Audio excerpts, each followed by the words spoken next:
झलक दिखला जा शो के मैं बिल्कुल भी अगेंस्ट नहीं हूँ। मुझे शो बहुत पसंद है, मैं अभी भी शो को फॉलो करती हूँ, सबको पसंद करती हूँ।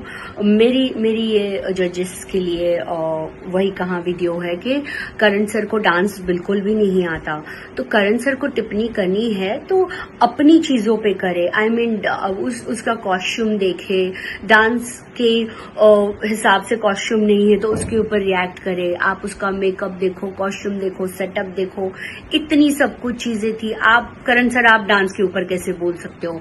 माधुरी जी को पूरा हक है डांस के ऊपर बोलने का, लेकिन जहां आप इमोशनल हो जाती है निया, वहां आप थोड़ा गड़बड़ कर देती है। आप एक आर्टिस्ट हो, आप इस तरह की बातें नहीं कर सकती। और आप हिंदी चैनल के पैनल पे बैठे हो नौरा, थोड़ा आप भी हिंदी सीख के आओ तो अच्छा होगा। सिर्फ डांस नहीं होता, it's a celebrity contestant, artist है हम। आर्टिस्ट में बहुत आर्ट, डांस एक आर्ट है, उसमें बहुत सारी चीजें आती है। पूरे 3 दिन भी कभी कभी मिलते नहीं है इस एक्ट के लिए। और कंपटीशन में अच्छे डांसर्स भी है, अच्छा है, हम लोग भी उनसे बहुत कुछ सीखते हैं, लेकिन आप हमको उनसे कंपेयर नहीं कर सकते। आप जिनको डांस नहीं आता उनको अप्रिशिएट करो, जबकि आप इस तरह के कमेंट्स करके वही कहा कि बहुत सारी चीजें होती है। हम लोग यहाँ से कोई कोरियोग्राफर बन के नहीं निकलने वाले या डांसर का किताब नहीं मिलने वाला है। आज निशांत भट्ट ऑलरेडी कोरियोग्राफर यहाँ पर है, लेकिन एज एन कंटेस्टेंट वो आज पार्टिसिपेंट कर रहा है, एज एन आर्टिस्ट वो पार्टिसिपेंट कर रहा है, तो उसको कितनी खुशी हो रही है, इस बात को समझना बहुत जरूरी है। इसीलिए आपने जो कंपटीशन रखी है, आप जो है उसको एंटरटेनमेंट के हिसाब से लो, ना कि आप इस तरह से। तो चीजों की मतलब बहुत नेगेटिव हो जाती है ये सब चीजें अगर सोचो तो। Hi, happy Diwali all of you. ये वीडियो खास मेरा झलक दिखला जा के पैनल पे बैठे हुए जजेस के लिए है। मैंने निया का लास्ट परफॉर्मेंस देखा, उसके ऊपर जो पॉइंट्स दिए और कमेंट्स किए, मैं चुप रही। इस बार जो हुआ परफॉर्मेंस के बाद जो कमेंट्स किए गए, मुझे पूछना है कि करण सर क्या धर्मा प्रोडक्शन की फिल्म देने वाले हैं, या 3 मिनट के एक्ट में आपको डांस नहीं दिखा? आप कहते हो आपको अलग चीज भी चाहिए, एंटरटेनमेंट का शो है, आप सेलिब्रिटी कंटेस्टेंट्स लेते हो, आपको क्या चाहिए? आप ऑस्कर अवार्ड देने वाले हो, आप नेशनल अवार्ड देने वाले हो, बताइए। मतलब उस 3 मिनट के एक्ट के लिए एक आर्टिस्ट क्या कर रहा है आपको पता भी है। कंपटीशन नहीं बोलते हैं, लेकिन फिर भी कंपटीशन है। आप रुबीना का वीडियो निकाल के देखिए, कोई भी एक्सीडेंट हो सकता था, उसका कोई भी नतीजा हो सकता था। इसके बाद क्या इसके जिम्मेदार जजेस है? फिर बाद में कैंडल लेकर रास्ते पर निकलने का कोई मतलब नहीं है।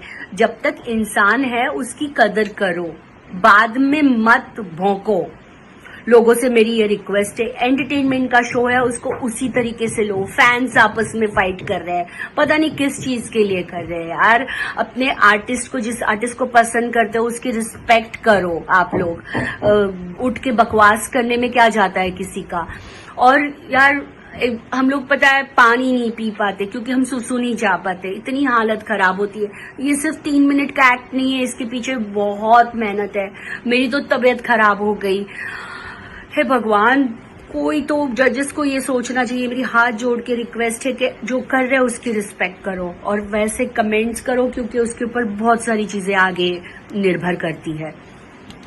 झलक दिखला जा की शुरुआत हो चुकी है, आज आप हमें यहाँ पे प्रेजेंट हो, तो आप बताइए कि कितनी एक्साइटेड हैं झलक दिखला जा को लेकर? बहुत एक्साइटेड हूँ क्योंकि मैं खुद ही काफ़ी टाइम के बाद काम कर रही हूँ जो मेरा हमेशा फंडा रहा है। काफ़ी लंबा गैप हो जाता है, लेकिन वही आप पूछोगे ही सवाल कि इतने टाइम के बाद क्यों पूछोगे? आप खुद ही बता दीजिए हमारे पूछने हाँ, से एक ही लाइन में हो जाएगा इसीलिए। नहीं बिल्कुल, क्योंकि बेसिकली काम की ऑफर आते ही एक होता है ना कि काम आपको पसंद भी आना चाहिए।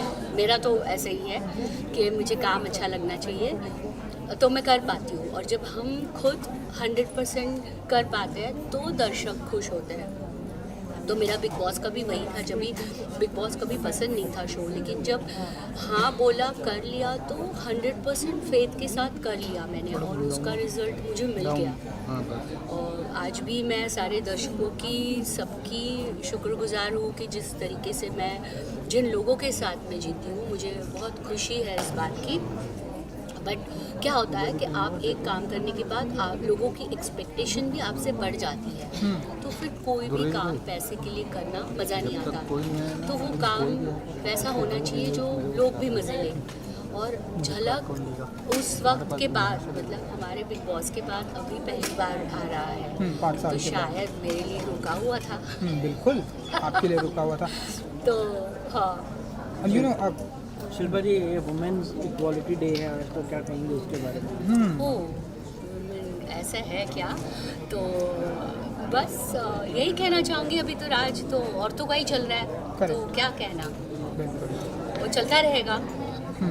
एंड जजेस होंगे करण और माधुरी जी, उनके सामने जब परफॉर्म करना कितना आप मानती हैं, कितना इजी हो जाता है या कितना टफ हो जाता है, नर्वसनेस आती है? हाँ, बिकॉज करण सर तो बहुत चिलपिल लगते हैं मुझे, बट लगता नहीं कि वो मार्क्स देते वक्त वगैरह ऐसे होंगे। वो हर चीज़ सिर्फ एक्सप्रेशन नहीं, वो तो डांस के लिए भी कमेंट करेंगे, ऐसा लगता है। माधुरी जी के बारे में तो मैं क्या कहूँ मतलब उनके सामने तो मतलब मैं स्पीचलेस ही हो जाऊँगी। मुझे पता है मेरे से कोई शब्द ही नहीं निकलेंगे, क्योंकि माय गॉड, मेरे ऐसे है उनके लिए। नौरा जी तो बहुत अच्छा डांस करती है, हम सब ने देखा है, तो पता नहीं, हम भी कोशिश कर रहे हैं। मैं कोशिश कर रही हूँ कि अब जैसे कि मैं फर्स्ट, मेरा जो परफॉर्मेंस है वो माधुरी जी के गाने में ही है, घाघरा घाघरा मेरा घाघरा। तो मुझे वही डांस से ज़्यादा मुझे वो डर लग रहा है कि एक्सप्रेशन में जो क्वीन है, तो उनके डांस पे डांस करना सबसे बड़ा डिफिकल्ट पार्ट है मेरे लिए। कंटेस्टेंट्स की बात की जाए तो कैसा, कौन सा टफ कंटेस्टेंट आपको लग रहा है? बहुत टफ है बहुत टफ इन द सेंस, अच्छी बात है कि सब अपने अपने जगह पे मुझे बहुत ही पॉपुलर और लोग बहुत पसंद करते हैं उनको, तो उस हिसाब से जैसे उनके फैंस हैं वो भी हमको मिल जाए तो अच्छी बात है। तो अच्छी कंपटीशन है, अच्छा लग रहा है, पूरा ओवरऑल अच्छा सेटअप लग रहा है, क्योंकि मैं हूँ। ग्रेट, क्योंकि आप हैं। Thank you so much. Thank you good luck. Thank you. छटोरे छटोरे छटोरे